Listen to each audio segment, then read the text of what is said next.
Hola, bienvenidos a nuestra primera jornada de capacitación en terapias vibracionales por internet. Espero que esta sea la primera de muchas más. Vamos a comenzar este ciclo trabajando los miedos del alma. Vamos a profundizar fobias, pánicos y relaciones de pareja.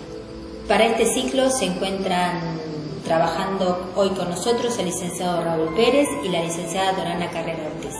Nos disponemos a escuchar a nuestros profesionales, al mismo tiempo ustedes podrán bajarse en PDF los apuntes de estas conferencias y solicitar su certificación. Muchísimas gracias. Hola, hoy te invito a que podamos conocer los miedos, las fobias y nuestros corazones cerrados. En este curso la propuesta es que podamos abordar desde las flores del Dr. Bach las situaciones que nos dan miedo, que podamos comprenderlas y sobre todo empezar a pensar en los vínculos donde también se expresan mayoritariamente nuestros miedos. El material adjunto a este video es un material en el cual vas a poder encontrar claves para comprender el tema de las fobias, el tema de la dificultad en el compromiso y algunos videos de Madonna especialmente con una traducción, quizás no sea la mejor de las traducciones, pero para que lo puedas ir siguiendo y comprendiendo lo que ella está cantando, fundamentalmente con el objetivo que lo puedas tomar como una forma de seguir practicando sobre las flores, de manera tal de que al estilo de un karaoke, como siempre les comento a ustedes cuando hablamos en los cursos, que los clientes, los consultantes nos hablan y lo que nos van hablando va pegándose en el huevo dorado como un karaoke. Bueno, para practicar sobre esto de cómo escuchar y cómo estar atento a lo que nuestros consultantes nos están diciendo y poder ir pensando de una manera dinámica y ágil las flores, están estos videitos de Madonna y finalmente un video más general para hablar de los miedos, para poder aportar de una manera creativa esta mirada sobre el mundo de los miedos. En general estamos acostumbrados a que cualquier cosa que sucede es un ataque de pánico, pero en realidad esto no es tan así. Nosotros tenemos que aprender a pensar que la ansiedad no necesariamente es ataque de pánico. La ansiedad, nosotros en Flores generalmente tratamos de no utilizar esa palabra, pero nuestros consultantes vienen y nos dicen estoy ansioso, o algún psiquiatra nos manda una etiqueta que dice trastorno de ansiedad generalizado o trastorno de ansiedad específico. Entonces nosotros tenemos que poder tener pequeñas herramientas para pensar y preguntar, y a partir de esas preguntas poder pensar cuáles serían las flores que podemos recomendar. Entonces, no toda persona que viene y dice tengo ataque de pánico tiene uno. Entonces, primer como mito a sacarnos de nuestra cabeza. No todas las personas que dicen tengo ansiedad están describiendo algo que tenga que ver con la ansiedad. Entonces, ¿qué es lo que nosotros esperamos cuando alguien dice tengo ansiedad? Esperamos que la persona se encuentre en un estado de agitación, de nerviosismo y donde muchas veces la persona le cuesta referenciar por qué está con ese estado de agitación o nerviosismo. Ese estado de agitación puede implicar varias cosas. Uno, que quiera acelerar el tiempo y nosotros desde las flores diríamos que está impatiens. Otro, puede implicar que exacerbe todo lo que siente. Entonces, tengo, no sé, estoy con taquicardia, se me va a salir el corazón por la boca y entonces estoy desesperado. Bueno, toda esa hipervisión de aquello que le pasa nos lleva a pensar, obviamente en un estado chorriplán, pero con una creencia de base Heather. ¿Vieron esas personas que parecen como que la tensión le fuera saltando del corazón a la boca, al estómago, a que seguramente voy a tener una descompostura en el medio de la sensación? Bueno, toda esa hiperexaltación tiene que ver con esto. Otra de las formas específicas que tienen que ver con la ansiedad tiene que ver con esta casi perentoriedad, esta emergencia, este estado de urgencia. Esto tiene que suceder aquí y ahora. El ejemplo ejemplo típico cuando uno tiene sensación de ansiedad en el ascensor, que uno cree esos ascensores que están muy cerrados y uno siente que se puede llegar a morir, se va a parar, va a suceder algo terrible. Bueno, la cabeza parece que como que empieza a pensar todo en una velocidad extrema, pero sobre todo la sensación es de me quiero ir ya y me pongo vehemente, verborrágico, exaltado e irritable al estilo Bergman. Entonces, estas características tienen que ver con la ansiedad. Nosotros estamos por ahí acostumbrados a formas de la ansiedad más sencillas. Me comí toda la heladera, por ejemplo. ¿Cuántas veces uno empieza a escuchar estas personas que, y no sé, fui piqué una cosa, piqué la otra, me piqué toda la heladera y es un estado chorreplano? Entonces, esto tiene que ver con lo que nosotros, digamos, desde ciertos discursos llamamos ansiedad, y esto nos permite pensar cómo sufre el que sufre. Otra de las formas, hablábamos de lo que se llama como ataque de pánico. El ataque de pánico es un círculo vicioso. Empieza con un detonante, un gatillo, un disparador. La persona ve algo que interpreta, decodifica inmediatamente como amenazante.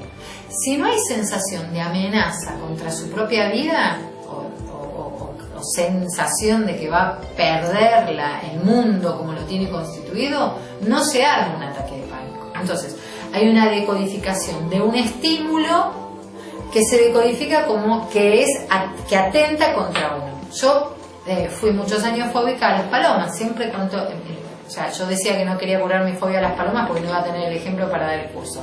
Pero, ¿qué pasaba? Yo veía una paloma y la paloma para mí representaba una amenaza terrible. Por más que todo el mundo me dijera, mira, si vos caminás, la paloma te tiene miedo a vos y se escapa de vos. Pero yo no podía registrar esta idea loca de las palomas. Era tan fuerte y tan contundente que no la podía cuestionar. Si yo veía una paloma, inmediatamente me asustaba de varias maneras. Lo primero que sentía es que el cuerpo se me paralizaba, a lo Rock Rose. La segunda experiencia terrible es que quería evitar la paloma. Entonces, si había una paloma en la mesa, ¿vieron esos lugares, esos cafés al aire libre, que las palomas se pueden poner en la mesa a comer los maníes que quedaron, así? O trataba de alejarla con una servilleta o prefería meterme en una mesa del interior del bar.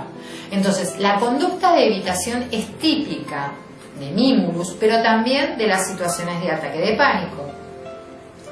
Y la otra situación que me pasaba era que me desesperaba si la paloma no se iba y seguía picoteando los maníes en la mesa y entraba a perder el control. Bien, situación cherry plan.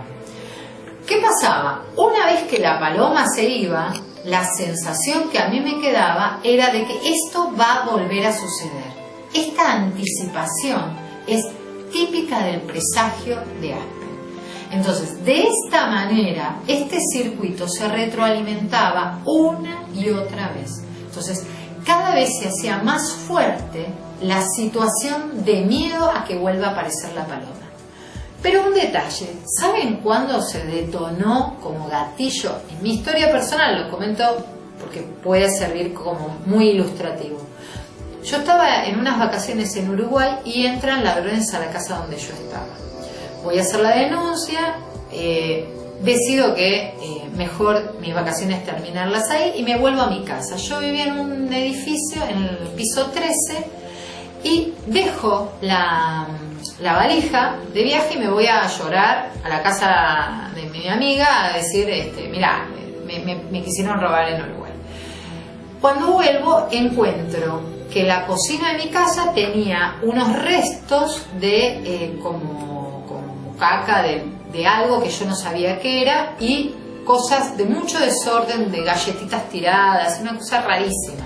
Me súper asusté. Entonces, a partir de ahí pensé que había entrado algún animal en mi casa y sentí que mi vulnerabilidad una vez más había sido quebrantada. Esto es un ejemplo típico Star of Bethlehem. El robo, la escena número 1. La entrada de Dios mío, qué agresor que desparramó cosas en mi cocina, la sensación de vulnerabilidad es el acontecimiento número 2 típico en las situaciones de trauma, que resignifica, reinterpreta el acontecimiento número 1, dándole un valor y una fuerza mucho mayor.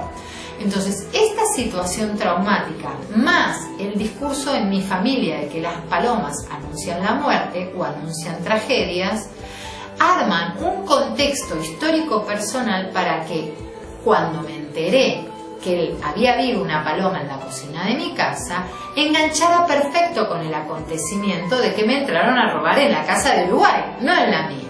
La ladrona de galletitas era la paloma, pero se me unieron estos dos efectos. A partir de ahí, cada vez que veía palomas, la situación de angustia y de tensión cada vez era mayor, y esto se iba armando como una bola de nieve. Cada vez la situación era peor. En general, ¿qué les recomendamos a nuestros consultantes cuando tienen ataque de pánico? Obviamente el rescue spray. ¿Por qué? Porque es en el medio de la calle o en cualquier situación que la persona puede estar, solamente con 2 puffs de rescue spray pueden empezar a volver a entrar en su eje, en su centro, y poder empezar a reevaluar el agresor o aquello que le da miedo o aquello que genera el temor y la ansiedad de la pérdida de la propia vida, distinguirlo, frenarlo y por lo menos no iniciar el círculo vicioso. El Rescue Remedy en sus formas de gotas dentro de un gotero de tratamiento también es perfectamente indicado. Ustedes dirán, las flores del miedo, por supuesto que sí, pero vamos a ir trabajando. Lo bueno que tiene el ejemplo que les acabo de contar es que podemos ir fraccionando la situación de miedo, ir mostrando cómo cada una de las flores del miedo van actuando en el circuito del ataque de pánico, y los podemos ayudar, como buenos educadores que somos, a tomar conciencia de en qué momento del miedo está la persona. Muchos trabajan con muchísimas medicinas, desde la acupuntura, desde la medicina tradicional, los psiquiatras están para asistir también en estos casos graves, pero también cuenten con las visualizaciones y las técnicas respiratorias. Las técnicas de respiración nos permiten, en el momento del ataque de pánico, poder también empezar a tomar una distancia necesaria para reevaluar cuál es el agresor y si realmente tiene la dimensión y la proporción para poder dañarnos de verdad verdadera, si la paloma es tan grandota como mi 1,74 m. Entonces, ataques de pánico podemos presenciar muchísimos. Recuerden que es como una ola, viene, rompe y se va. Entonces, lo que tenemos que tratar de evitar es que se retroalimente y que la persona empiece a crear una identidad de yo panicosa, como si fuera un documento de identidad. Entonces, nuestro trabajo como practitioners es fuertemente ayudar a que la persona pueda reevaluar los daños, distinguir el hecho traumático, gatillo o desencadenante, y que pueda ver los recursos con los que cuenta para poder cambiar su sistema de creencias respecto de, o sea, en mi caso particular fue con las palomas. Entonces, ¿qué hice yo? Empecé a trabajar con la paloma como símbolo del Espíritu Santo. De hecho, tengo el anillo que es el símbolo del Espíritu Santo. Algunos pueden decir es un tótem protector. Bueno, uno lo puede pensar de esa manera, pero también lo puede pensar como una resignificación del valor que tiene la paloma para mí. Entonces, dejó de ser un ser que me viene a atacar y se convirtió en un espíritu de protección, un espíritu de transformación o un espíritu mensajero. Recordemos que las palomas traen mensajes. También es el símbolo de Afrodita. Entonces puedo decir, la paloma me trae mensajes de amor. Fíjense que en la medida que vamos abriendo y cuestionando esta interpretación única y catastrófica que nos trae el pánico, podemos empezar a tomar otros aspectos y empezar a vivir de una manera mucho más armónica y más digna. Ahora, hay ataques de pánico, hay miedo que es común a toda la especie humana. Por ejemplo, el miedo al fuego viene desde nuestros ancestros, o el miedo a determinados animales como las serpientes. Son miedos comunes que estarían están alojados en nuestro inconsciente, sobre todo en el inconsciente colectivo, que es el que guarda la memoria y la supervivencia de toda la especie. Entonces, estos miedos, o el miedo a los espacios abiertos o a la pérdida de sustentación, por eso no nos tiramos todos en paracaídas. Algunos pueden hacerlo, otros no, de acuerdo a cómo van elaborando este miedo, como el miedo a las operaciones, por ejemplo, que son miedos generales. Ahora, a cada uno le pegan en un discurso familiar, en una historia personal y en una forma de interpretar la realidad diferente. Pero la confrontación con la muerte, obviamente que es detonante de un montón de elaboraciones y de síntesis que cada uno puede realizar. Ahora también hay miedos más sencillos y más comunes: miedo a la paloma, como les conté recién, miedo a los perros, miedo a viajar en avión, miedo a las enfermedades. Ahora, hay un miedo mucho más común y terriblemente difundido en nuestra sociedad y en nuestra época, que es el miedo al amor. Los corazones nuestros están cerrados. Todo en nuestra cultura parece ser una invitación a la cultura light, al amor efímero, a las relaciones pasajeras, a si tenés muchas minas es mejor, a bueno, tuve un touch and go, dicen las chicas, y con eso está todo bien porque el cuerpo pide justicia. Entonces, todo esto es la repetición y la repetición de un modelo, un paradigma que tiene que ver con justificar el miedo y dejarlo que casi sea como inadvertido, y es re normal que todos tengamos el famoso miedo al compromiso. De estos corazones cerrados es de lo que te invito a poder pensar en el día de hoy. Millones de casos y de historias, puedo contarte muchísimas. Puedo contarte, por ejemplo, el caso de Juana, una joven divina, muy entusiasta, con unas ganas de difundir su trabajo como entrenadora física, que durante años fue repitiendo, casi sin darse cuenta, la famosa frase de toda chica de 30: no hay hombres. Y Juana le pasó que en su familia el discurso era: te van a hacer mal, te van a hacer daño, te van a dejar, te van a abandonar.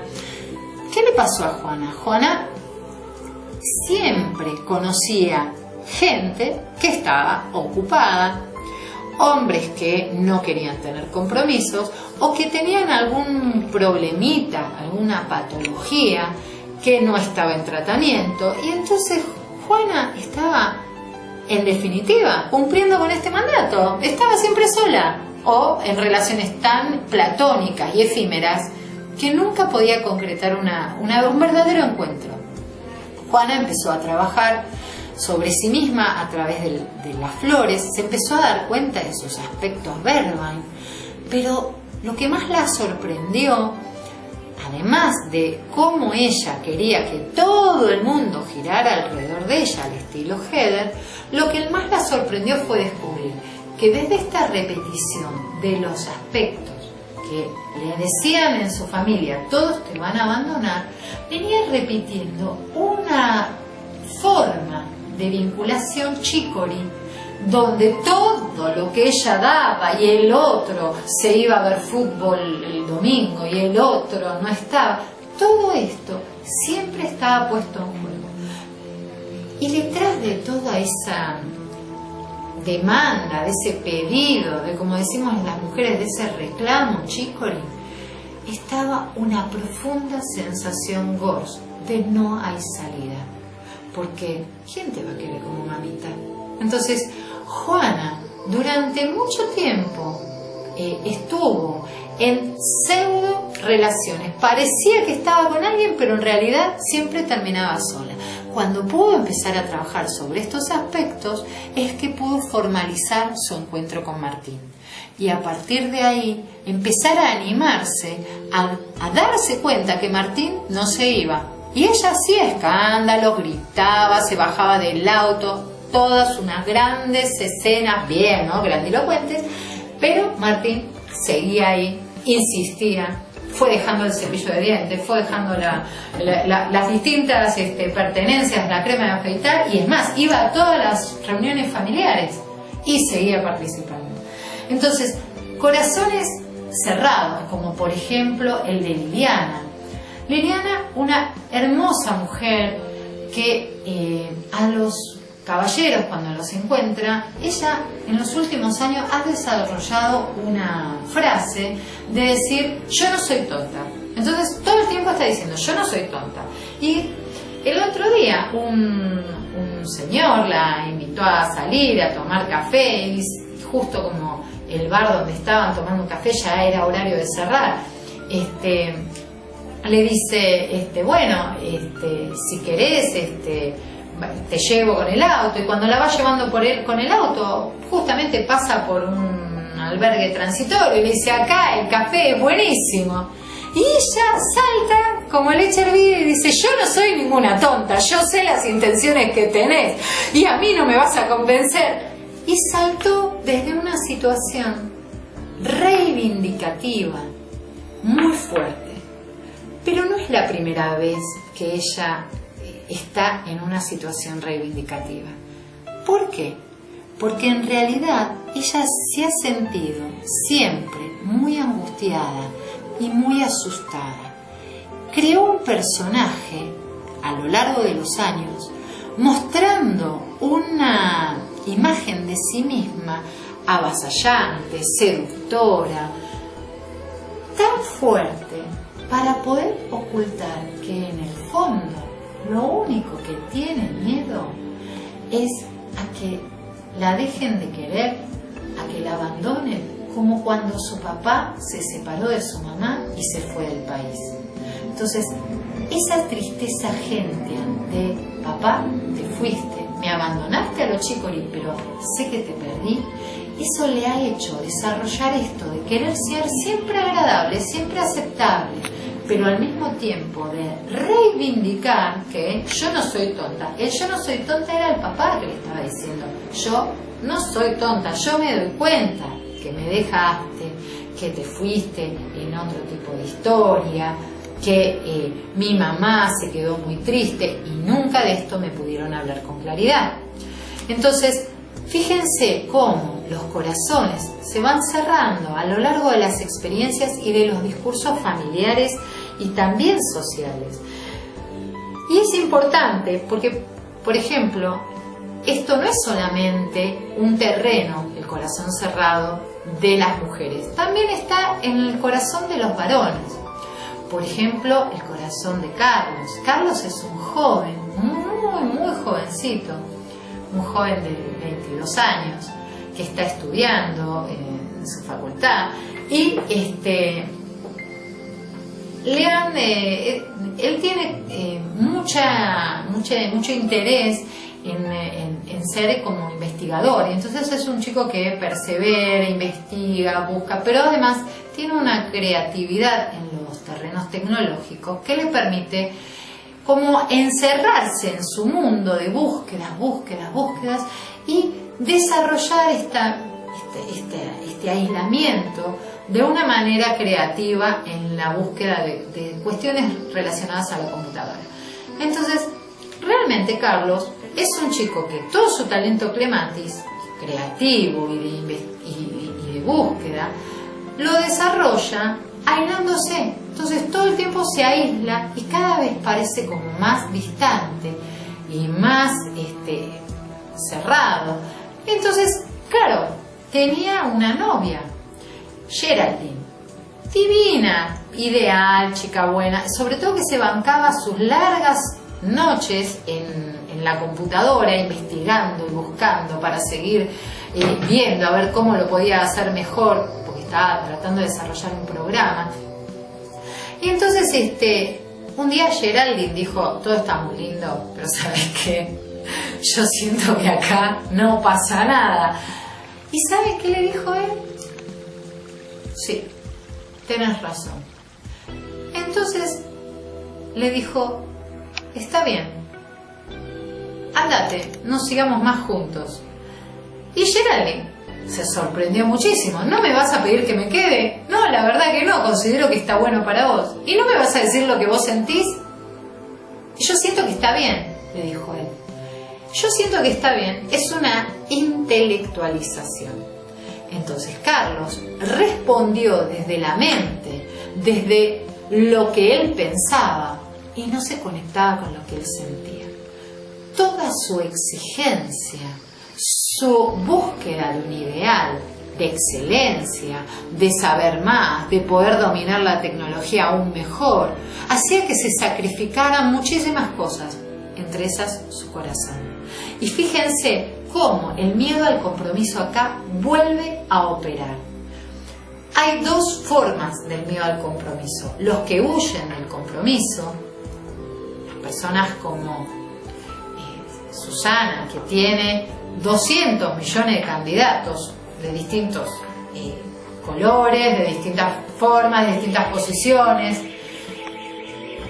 muy fuertemente, entonces tiene tantos candidatos que no tiene ninguno.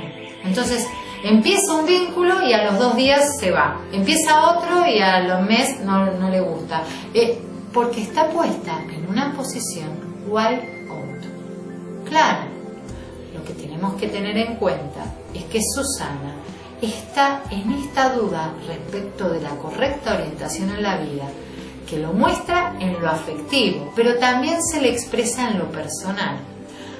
Está mucho más en búsqueda de lo afectivo, de las distintas posibilidades de conocer un compañero, a partir de que su mejor amiga falleció. Fue tan fuerte el impacto que provocó en ella la muerte, esto de, volvemos un poco a hablar de cuando uno siente que se puede morir, ¿no? ¿Qué ejemplo más importante cuando se te muere alguien de tu misma edad y te asustás? Porque vos pensás, si a ella le pasó, a mí también me puede pasar. Entonces Susana empieza en esta búsqueda desenfrenada de cuál será el amor de mi vida a partir de la muerte de su mejor amiga, que la hace tomar conciencia de la finitud.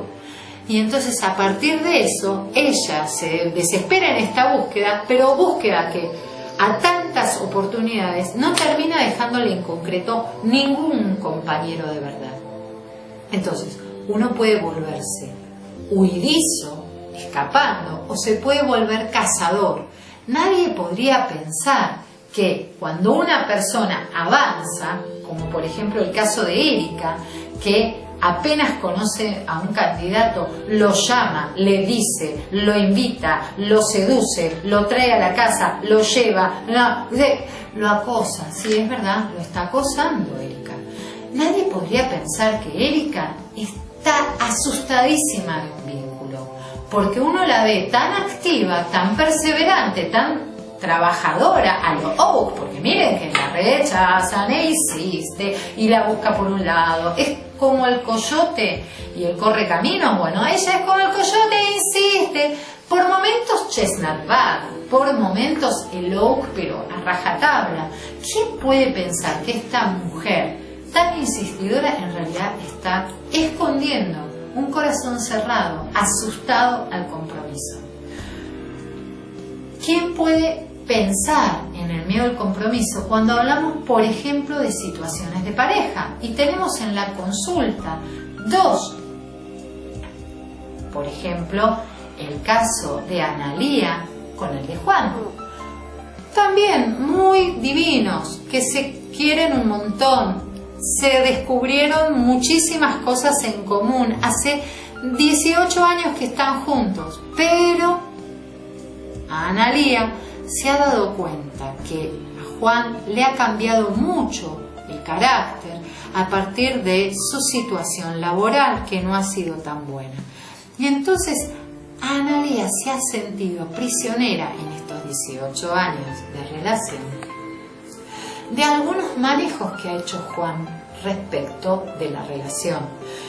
Y entonces ella se ha convertido en una mujer fuerte, y esto que parece, mirá que divina Analía, cómo le hace el aguante a Juan, pero lo ha dejado a Juan confirmando un lugar de imposibilidad.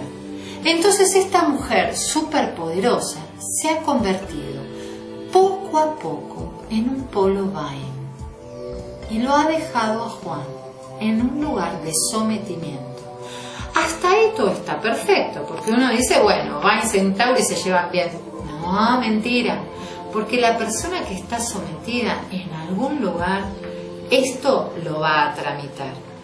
¿Qué pasó con Juan? Empezó a desarrollar una actitud de adicción al juego y empezó a ocultar que, tras cartón, que era pobre porque venía mal con su trabajo, el dinero que generaba Analía lo empezaba a gastar con ir mucho al casino. Entonces esta situación a Grimony es una forma también de pasarle factura a Analía de tanta bondad y tanto amor que le ha dado, de sostener, de ser tan cariñosamente Chicory y tan dominantemente Vain, se lo ha generado a través de esta actitud a Grimony y de pérdida y pérdida. Y cuando uno está en una compulsión a perder y a seguir perdiendo, está instalado en una situación aparentemente gentian, pero que en realidad es Gorge, porque no hay salida para esa persona. Piensa que no tiene salida, que si no juega no va a poder levantar su situación económica, y siempre, cuando vos jugás, siempre se pierde en los juegos de ruleta y en los juegos de cartas y en los juegos que tengan que ver con la lotería. Entonces siempre se queda de perdedor a posición de perdedor. Es una situación Gorge. Nadie podría pensar que estos dos hermosos seres, buenísimos los dos, maravillosos, están con su corazón cerrado, porque no se están dando la oportunidad de estar en intimidad, de decir sus verdades y de ver lo maravilloso que cada uno tiene, lo poderoso que cada uno tiene. Están atentando contra la unidad, porque no están reconociendo la divinidad el uno en el otro. Hay mucho para hablar. Cuando tenemos abierta nuestra mirada y nuestra escucha, nos empezamos a dar cuenta, como dicen algunos sabios, que el amor es la llave que todo lo cura, y que donde hay amor no hay miedo. Por eso la invitación en este curso es a que abramos nuestro corazón, por supuesto, porque donde estamos abiertos al amor, las nubes borrosas, las nieblas del miedo se disipan y nuestra vida cambia. Muchas gracias.